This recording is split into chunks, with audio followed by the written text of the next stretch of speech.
अस्सलामुअलैकुम। मेरा नाम मोहम्मद मज़हर आज़म है और मैं डाउ मेडिकल कॉलेज में एमबीबीएस का सेकेंड ईयर का स्टूडेंट हूँ। तो आज हम अपना टॉपिक स्टार्ट करने जा रहे हैं, that is a cellular life. A cellular life का मतलब है कि नॉर्मली हम पढ़ते हैं कि जितनी भी लिविंग ऑर्गेनिजम्स हैं वो सेल से मिलके बनी है, बट एक ऐसी लिविंग ऑर्गेनिज्म भी है, अगर उसको मैं लिविंग कहूँ तो भी गलत नहीं होगा, नॉन लिविंग कहूँ तब भी गलत नहीं होगा। एक ऐसी लिविंग और नॉन लिविंग के बीच की ऑर्गेनिज्म है जो विदाउट सेल है, यानी कि वो सेल से मिल के नहीं बनी, बट उसको मैं लिविंग भी कंसिडर करता हूँ और नॉन लिविंग भी करता हूँ। ना सिर्फ मैं करता हूँ बल्कि पूरी दुनिया के साइंटिस्ट, बायोलॉजिस्ट ये करते हैं, और दैट इज़ अ वायरस। ठीक है, इस चैप्टर में हम वायरस को डिटेल में पढ़ने जा रहे हैं कि वायरस का स्ट्रक्चर क्या होता है, कौन सी टाइप्स होती हैं, डिस्कवर कैसे हुआ था। ठीक है, और अगर आप MD GAT 2023 के लिए अपीयर हो रहे हैं तो आपके लिए भी ये लेक्चर बहुत इंपॉर्टेंट होने जा रहा है, because it covers everything you need to know about virus. ठीक है, डिस्कवरी, स्ट्रक्चर, फिर life cycle of bacteriophage, life cycle of human immune deficiency virus, then viral disease, then prions and viroids. These are the topic which will be covered और they are very important for MD GAT। ठीक है, MD GAT वो बच्चे जिन्होंने आगे MD GAT का test देना है, और इसके साथ साथ इंटर के लिहाज से इसमें जो इंपॉर्टेंट टॉपिक्स हैं वो भी मैं आपके साथ शेयर करूंगा, जिसमें से लाइफ साइकिल ऑफ बैक्टीरियोफेज बहुत इंपॉर्टेंट है, और life cycle of HIV virus, और उसके साथ साथ जो हमारी प्रायॉन्स एंड वायरॉइड्स हैं वो, और एक इसके साथ साथ एड्स डिजीज़ जो है। इस चैप्टर के ये 4 इंपॉर्टेंट टॉपिक्स होंगे। अगर आपने इंटर का पेपर देना है फर्स्ट ईयर का तो उसके लिए आपको ये टॉपिक्स अच्छे से याद होने चाहिए। तो चलें स्टार्ट करते हैं, और पहला टॉपिक है दैट इज़ द इंट्रोडक्शन। कह रहे हैं evolution reveals that life originated on the earth at the level of variety of molecules like DNA, protein which later on evolved into cellular life. कह रहे हैं जो लाइफ ओरिजिनेट हुई थी ना अर्थ पे, वो ऐसा नहीं था कि सबसे पहले कोई सेल की फॉर्म में ही कोई लाइफ आ गई, नहीं, सेल से पहले नॉन सेलुलर लाइफ आई थी, यानी कि ऐसा सेल, ऐसी लाइफ जो सेल पे डिपेंड नहीं करती थी, विदाउट सेल थी। वो क्या थी, उसमें DNA के मॉलिक्यूल्स थे और प्रोटीन्स थे।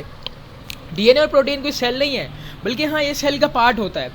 सो जो पहली लाइफ ओरिजिनेट हुई थी ना, it was at the level of molecules, यानी कि पहले मॉलिक्यूल्स और मॉलिक्यूल्स आए थे जिसमें DNA और प्रोटीन है, जो बाद में ये मॉलिक्यूल्स जो थे ये प्रॉपर एक सेल की फॉर्म में आ गए। ठीक है, यानी कि फिर later on they evolved into cellular life. ठीक है, ये MCQ का पॉइंट आ सकता है कि जो लाइफ थी एमर्ज हुई थी, ओरिजिनेट हुई थी at the level of molecules. ठीक है, फिर हम आगे पढ़ते हैं कि साइनोबैक्टीरिया वगैरह और प्रोकैरियोट्स वगैरह आए। In the beginning, some structure emerged which lack intact cells or living entity without cells, called non-cellular living things such as viruses, prions and viroids। कह रहे हैं फिर तो लाइफ ने emerge करना स्टार्ट किया तो कुछ ऐसे स्ट्रक्चर्स भी आए जिनका कोई प्रॉपर सेल नहीं था, दे लैक्ड इंटैक्ट सेल।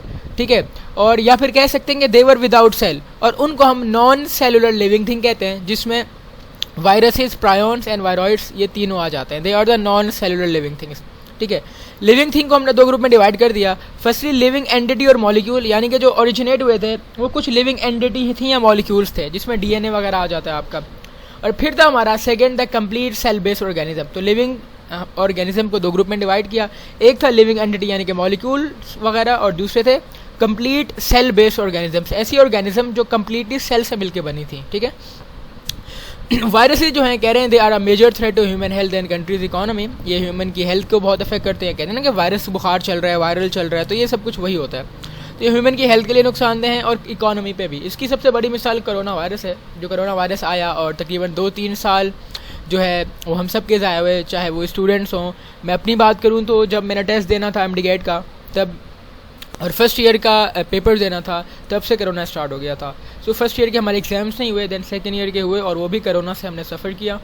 और उस कोरोना के बीच में like there were many hurdles, और उनके बीच में हमने टेस्ट दिया, और अल्हम्दुलिल्लाह मैं फ़िलहाल अपनी ड्रीम यूनिवर्सिटी में हूँ, और मेरी कोशिश है कि मैं वो लेक्चर डिलीवर करूँ कि आप भी अपनी ड्रीम यूनिवर्सिटी में आराम से पहुँच जाएँ। सो वायरसेस जो होते हैं they are a major threat और इकोनॉमी को भी अफेक्ट करते हैं। इसकी मिसाल है स्मॉल पॉक्स और इन्फ्लुएंजा वायरस। कोरोना वायरस से पहले भी कुछ वायरस बहुत ज़्यादा फैले थे, वो थे स्मॉल पॉक्स और इन्फ्लुएंजा, जिनकी वजह से मिलियंस ऑफ डेथ हुई थी। फिर रिसेंटली क्या हुआ, कोरोना है, कोरोना की वजह से मिलियंस ऑफ डेथ हुई हैं, और इंडस्ट्रियल प्रोडक्शन यानी कि इंडस्ट्री के काम भी रुक गए थे, बिकॉज कुछ काम ही नहीं हो रहा था। कोरोना था तो हर जगह पर सब क्वारंटाइन हो गया था। ठीक है, और उसकी वजह से कोई इंडस्ट्रियल प्रोडक्शन नहीं हुई। ठीक है, बहुत सारे वायरसेस जो होते हैं वो क्रॉप्स को भी नुकसान पहुंचाते हैं। ठीक है, और लाइव स्टॉक यानी कि जानवर वगैरह को भी नुकसान पहुंचाते हैं, जिनसे ये सब कुछ हो जाता है। ओके, अब हम बात करते हैं कि वायरस लिविंग है तो क्यों है, नॉन लिविंग है तो क्यों है।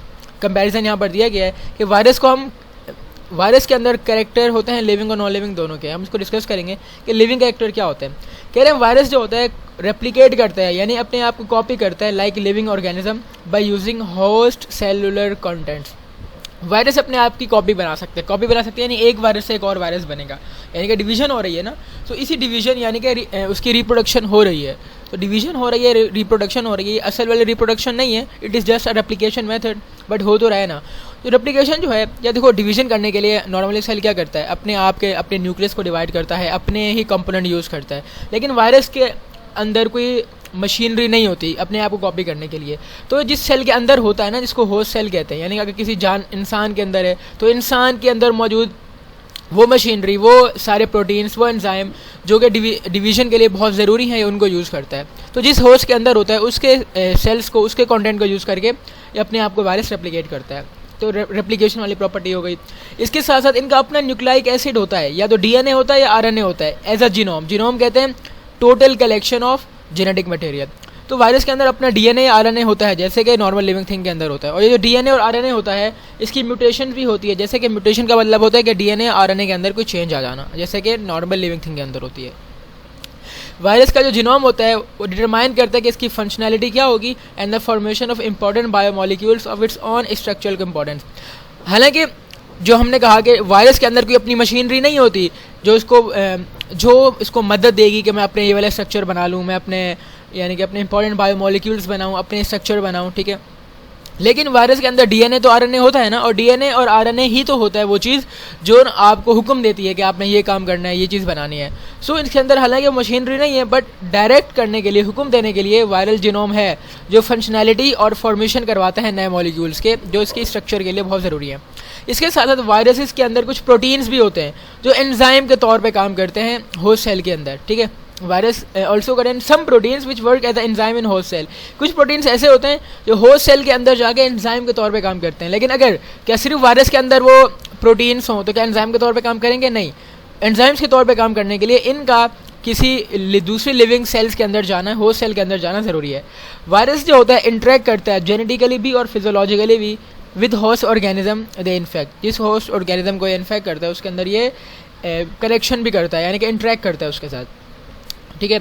Viruses are intracellular obligate parasite. ये एमसीक्यूज है कि वायरस क्या होते हैं। इंट्रा सेलुलर यानी कि सेल के अंदर रहने वाले, ऑब्लिगेट यानी कि हर हाल में यही इसी तरह ही जिंदा रह सकते हैं। पैरासाइट यानी कि ऐसे कोई वायरस नहीं है जिससे आपको फ़ायदा हो। सारे इंट्रा सेलुलर सेल के अंदर रहने वाले ऑब्लिगेट पैरासाइट है, यानी कि ऑब्लिगेट का मतलब होता है हर सूरत में मुझे पैरासाइट के तौर पे रहना है और सेल के अंदर रहना है, ठीक है।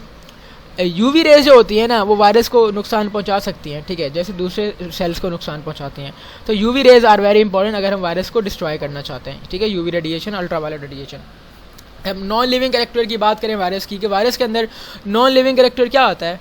तो वायरस में become inactive for indefinite period of time without replication. अब देखो जो लिविंग ऑर्गेनिजम्स होती हैं उनके अंदर ऐसा कुछ नहीं होता कि वो भाई एक लंबी नींद पे चली जाएँ और उसके बाद कभी एक्टिव हो जाएँ, बोले अरे हाँ हमें तो अब डिवीजन करनी थी। नहीं, ये लिविंग ऑर्गेनिजम्स के अंदर नहीं होता। बट वायरस के अंदर ये होता है कि वो इनएक्टिव हो जाता है बहुत लंबे अरसे के लिए और उसकी रेप्लिकेशन का प्रोसेस रुक जाता है। They lack cellular organelles. ना तो वायरस जो है वो ए सेलुलर है, यानी कि इसके अंदर सेल का स्ट्रक्चर नहीं है, तो सेल की ऑर्गेनलीज भी नहीं है। They can't perform metabolism and generate energy molecules either. ना तो ये मेटाबॉलिज्म यानी कि अपने अंदर कोई डाइजेशन वगैरह परफॉर्म कर सकते हैं जिससे एनर्जी मिले, और ना ये एनर्जी मॉलिक्यूल्स बना सकते हैं। इसीलिए ये जिस होस्ट सेल के अंदर होते हैं ना उसकी दी हुई एनर्जी, उसका दिया हुआ मेटाबॉलिक प्रोसेस यूज़ करते हैं। Then crystallise and store. हम इनको स्टोर भी कर सकते हैं। And they do not express vital activities like respiration, excretion and movement. इनके अंदर ये एक्टिविटीज़ नहीं होती जिस तरह रेस्पिरेशन, एक्सक्रीशन एंड मूवमेंट है, यानी कि दे आर नॉन मोडाइल, यानी कि सेसाइल। नॉन मोडाइल को सेसाइल भी कहते हैं। They act as a non living, ये नॉन लिविंग के तौर पे non reactive particle outside the cell. अगर इनको सेल से बाहर निकाल दो तो ऐसे बिहेव करेंगे, ये नॉन लिविंग है। सेल के अंदर लिविंग, सेल के बाहर नॉन लिविंग।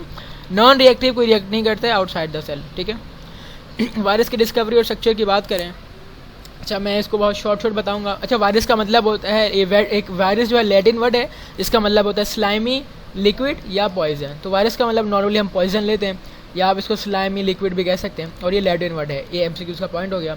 कह रहे हैं इसकी डिस्कवरी में इंपॉर्टेंट बात यह है कि सबसे पहले एक फ़िल्टर पेपर बनाया गया था जिसको हम कहते हैं पोर्सेलिन फ़िल्टर, ठीक है। और ये फ़िल्टर बनाया था लुईस पास्चर के एक कोलीग ने, उनके एक स्टूडेंट ने, ठीक है, जिसका नाम था चार्ल्स चैम्बरलैंड। तो चैम्बरलैंड जो था वो लुईस पास्चर का असिस्टेंट था और उसने एक फ़िल्टर बनाया था जिसका नाम था porcelain water filter. Porcelain water filter क्या करता था, ये बैक्टीरिया को ना, अगर कोई सॉल्यूशन जिसके अंदर बैक्टीरिया मौजूद है तो अगर इसको हम इस फिल्टर पेपर से पास करते थे ना तो सारे बैक्टीरिया ऊपर ट्रैप हो सकते थे। तो इसने जब ये फ़िल्टर पेपर बनाया जिसका पोर्ट साइज़ कितना था, ये 0.1 माइक्रोमीटर था। ये आपने याद रखना है कि पोर्ट साइज़ कितना था, 0.1 माइक्रोमीटर था। क्यों याद रखना है, क्योंकि वायरस जो होते हैं इससे छोटे होते हैं। तो यहाँ 0.1 माइक्रोमीटर था ना, तो बैक्टीरिया जो होते हैं वो 0.2 माइक्रोमीटर से बड़े होते हैं। तो वो तो 0.1 वाले से नहीं गुजर सकते, बट हाँ वायरस यहाँ से गुजर गए, ठीक है। यही हमने आगे देखा कि जो फिर चैम्बरलैंड का फ़िल्टर था उसका साइज इतना था और उसने ये बनाया था ताकि सारे बैक्टीरिया को इनके अंदर से वो आइसोलेट कर सके, रिमूव कर सके, फ़िल्टर कर सके, ताकि सारे बैक्टीरिया ऊपर रह जाएं और जो साफ़ चीज़ है वह नीचे, जो साफ़ सोल्यूशन है वह नीचे पास आउट हो जाए, ठीक है, यहाँ बैक्टीरिया ट्रैप हो जाए। फिर बाद में क्या हुआ, Chamberland filter was first use by Ivanovsky, ठीक है, इवानोस्की। चैम्बरलैंड का जो फ़िल्टर बनाया था पोर्सिलेन फ़िल्टर, वो सबसे पहले इवानोस्की ने यूज़ किया था। और इसने क्या किया था, टोबैको मोज़ाइक प्लांट जो है, ठीक है, उसके लीफ पे मौजूद जो एक्सट्रैक्ट था, यानी लीफ का जो सॉल्यूशन था, उसको उसने इस पोर्सिलेन फ़िल्टर से गुजारा। लीफ एक्सट्रैक्ट टोबैको प्लांट को ही क्यों किया था, बिकॉज टोबैको प्लांट के ऊपर एक वायरस है, टोबैको मोज़ाइक वायरस, TMV, वो अफेक्ट करता है टोबैको प्लांट को। और डिजीज़ कौन सी करता है, टोबैको प्लांट डिजीज़ करता है, ठीक है। तो उसने क्या किया, वो जो इन्फेक्टेड टोबैको प्लांट था ना उसको यूज़ किया और उसके लीफ को यूज़ करके उसको पहले क्रश वगैरह किया होगा और उसका सॉल्यूशन उसने यहाँ से गुजारा। अब होना क्या चाहिए था, अगर ये डिजीज़ किसी बैक्टीरिया से हो रही थी तो अब जो फिर इसने इस करने के बाद ना जो सॉल्यूशन बनाना, इसको एक सही पत्ते पे डाल दिया, नॉर्मल पत्ते पे, नॉर्मल लीफ पे। अब इसने देखा कि वहाँ पर भी दोबारा से ये डिजीज़ हो गई है। तो अगर ये बैक्टीरिया इसको डिजीज़ को कर रहे थे तो होना तो ये चाहिए था कि डिजीज़ नहीं होनी चाहिए थी। तो इसने बोला कि यार ये कोई अब बैक्टीरिया नहीं है, कुछ ऐसा फ़िल्टर है, ठीक है, कुछ ऐसा फिल्ट्रेट है जो इन्फेक्ट कर रहा है टोबैको लीफ को, और इवन के बैक्टीरिया को रिमूव करने के बाद भी अभी तक उसने डिजीज़ की है प्लांट में। फिर उसने कहा कि the filtrate contain infectious component smaller than bacterium. उसने कहा भाई जो फिल्ट्रेट का जो सोल्यूशन बना है ना, फिल्ट्रेट कहते हैं कि फिल्टर करने के बाद जो नीचे सोल्यूशन आ जाता है उसको फिल्ट्रेट कहते हैं, उसके अंदर कुछ ऐसे चीज़ें हैं जो बैक्टीरियम से भी छोटी हैं और ये टोबैको मोज़ाइक डिजीज़ कर रहे हैं, ठीक है। फिर कुछ साल बाद क्या हुआ, एक साइंटिस्ट था मार्टिनस बेजरिंग, ठीक है, मार्टिनस बीजरिंग जो था, उसने इस इन्वेस्टिगेशन को आगे बढ़ाया और उसने पढ़ना स्टार्ट किया कि भाई कॉज क्या है टोबैको मोज़ाइक डिजीज़ की। और उसने रिपोर्ट किया कि the pathogenic agent responsible was a contagious living fluid. एक कॉन्टेजियस लिविंग फ्लूइड था, यानी कि लिविंग ऑर्गेनिज्म था जो इस फ्लूइड के अंदर मौजूद था, वो इसके लिए रिस्पॉन्सिबल था। These pathogenic fluid were known as filterable agent. ये पैथोजेनिक जो फ्लूइड थे ना, कॉन्टेजियस लिविंग फ्लूइड, जो पैथोजेनिक थे, डिजीज़ कॉजिंग थे, उन्हें उस वक्त नाम दिया गया फिल्ट्रेबल एजेंट। फिल्ट्रेबल का मतलब है कि जो चीज़ फिल्टर होके भी पास हो जाए, तो फिल्ट्रेबल एजेंट का नाम दिया था और बाद में इनका नाम वायरस रखा गया। 1935 के अंदर स्टैनली ने क्या किया, इसने इन्फेक्शियस पार्टिकल जो कि टोबैको मोज़ाइक डिजीज़ कर रहा था, जिसका नाम था टोबैको मोज़ाइक वायरस, इसको आइसोलेट किया यानी क्रिस्टलाइज किया। तो स्टैनली वो बंदा था जिसने टोबैको मोज़ाइक के वायरस को क्या किया था, अलग किया था, अलग से करके दिखाया कि यार देखो तुम लोग इतने टाइम से पहचान नहीं पा रहे थे ना, वो टोबैको मोज़ाइक वायरस है और मैंने इसे अलग कर दिया है। तो इलेक्ट्रॉन माइक्रोस्कोप जो थी ना, वो बहुत इंपॉर्टेंट उसने रोल प्ले किया और इसी इलेक्ट्रॉन माइक्रोस्कोप की मदद से ही टोबैको मोज़ाइक वायरस को देखा गया, ठीक है। और मतलब उसने इसकी डिस्कवरी में इंपॉर्टेंट रोल प्ले किया और बाद में बहुत सारे वायरस डिस्कवर हुए with the help of electron microscope, ठीक है। अब स्ट्रक्चर, ठीक है, और अगर हम, तो ये थी वायरस की डिस्कवरी, ठीक है। और इंशाल्लाह अब जो नया टॉपिक है उसमें हम वायरस का स्ट्रक्चर को डिस्कस करेंगे कि वायरस का स्ट्रक्चर क्या होता है और जो डिफरेंट टाइप्स हैं, क्लासिफिकेशन ऑफ वायरस, ठीक है। और उनमें उस क्लासिफिकेशन ऑफ वायरस को देखेंगे हम, और क्लासिफिकेशन के बाद हम जो वायरस का बेसिक स्ट्रक्चर है वो कैसे इन्फेक्ट करता है, इंशाल्लाह हम इस पूरे टॉपिक को देखेंगे। और उसके बाद जो हमारा इंपॉर्टेंट टॉपिक है दैट इज़ बैक्टीरियोफेज वायरस, हम उसको भी डिस्कस करेंगे। सो मैं उम्मीद करता हूँ कि आपको ये वीडियो पसंद आई होगी और मैंने कोशिश की है कि हालांकि इतनी कोई ख़ास डिटेल वाला टॉपिक नहीं था, बट इसकी जो डिस्कवरी है उसमें चैम्बरलैंड फ़िल्टर का याद रखना, इवानोस्की का, और पहला बंदा जिसने पोर्सिलेन फ़िल्टर बनाया था उसका नाम, और लिविंग नॉन लिविंग कैरेक्टर्स, और ख़ास तौर पे ये जो मैंने शुरू में इंट्रोडक्शन दिया है इसे आपने याद रखना ज़रूरी है। इंशाल्लाह मिलते हैं एक न्यू वीडियो के साथ, तब तक के लिए अल्लाह हाफ़िज़।